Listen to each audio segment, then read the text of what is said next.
Halo? Halo? Apakah adik-adik bisa mendengar suara Kak Yeni? Oke, sip lah. Adik-adik, apakah masih ingat film yang ibu ratunya suka berdiri di depan cermin lalu bilang begini, "Cermin, cermin di dinding, siapakah wanita yang tercantik di dunia?" Atau begini ngomongnya, "Mirror, mirror in the wall, who is the most beautiful woman in the world?" Film apa itu? Iya, betul. Itu film Putri Salju. Cermin tidak bisa berbohong. Cermin yang baik selalu menampilkan wajah orang yang di depan cermin. Kalau belum mandi ya wajahnya macam belum mandi toh. Nah, kalau anak-anak pakai pakaian seragam, maka yang akan muncul di depan cermin adalah anak dengan pakaian seragam. Pasti kan? Bukan kita pakai pakaian seragam lalu yang dimuncul di cermin adalah anak dengan baju tidur. Wah, itu cerminnya berarti salah, ya kan? Cermin itu menunjukkan apa yang ada di depan cermin. Kalau kita sedang marah, wajah di depan cermin ya wajah marah.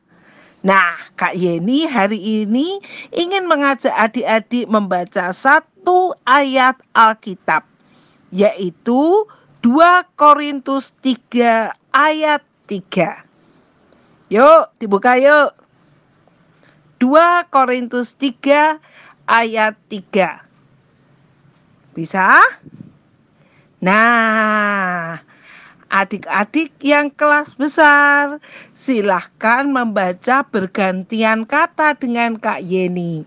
Kak Yeni akan membaca secara keras satu kata dan adik-adik membaca secara keras kata berikutnya. Kak Yeni nanti bacanya pas adik-adik baca, Kak Yeni bacanya pelan.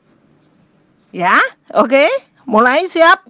1, 2, 3. Karena telah ternyata bahwa kamu adalah surat Kristus yang ditulis oleh pelayanan kami. Ditulis bukan dengan tinta, tetapi dengan roh dari Allah yang hidup, bukan pada loh-loh batu, melainkan pada loh-loh daging, yaitu di dalam hati manusia.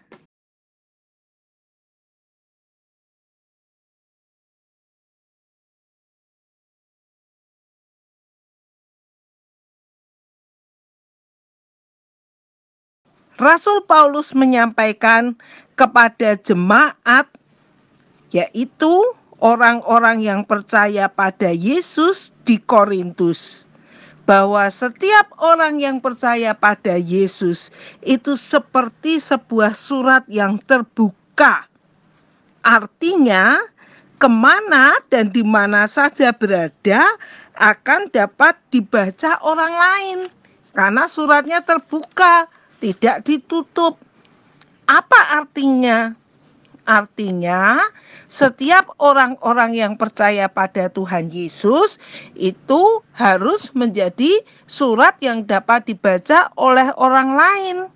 Sikapnya, kata-katanya, dan tingkah lakunya itu dapat dilihat oleh orang lain.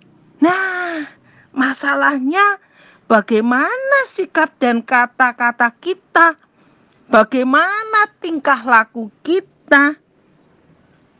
Ingat adik-adik bahwa kita ini adalah suratnya Kristus yang ditulis dengan roh Allah yang hidup. Artinya kita ini bukan sembarang surat.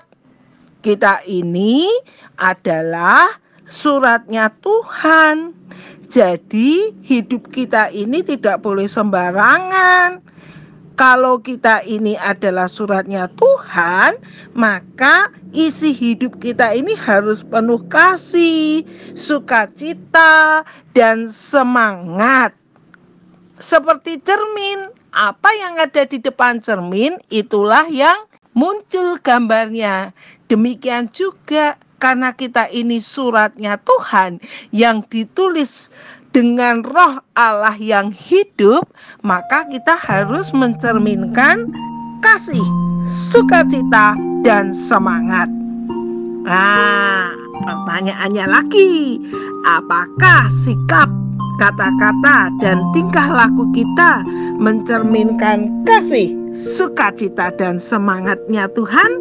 Ketika orang melihat kita, apa yang dilihat? Wah, anak ini kok selalu semangat ya meskipun belajar di rumah. Loh, anak ini hebat loh. Meski bosan di rumah, karena tinggal di rumah terus tidak bisa kemana-mana, tapi tidak pernah ngomel. Waduh, ini anak kok luar biasa ya. Mau makan seadanya, dan habis makan mau beresin piringnya sendiri. Nah, ketika orang melihat itu, maka orang melihat ada kasih, sukacita, dan semangat di dalam diri kita. Ini bukan sembarang anak, ini bukan sembarang surat, tetapi ini anak Tuhan Yesus. Ini surat Tuhan, surat terbukanya Tuhan yang ditulis oleh Roh Allah. Adik-adik, setiap dari kita, mari kita mencerminkan kasih Tuhan.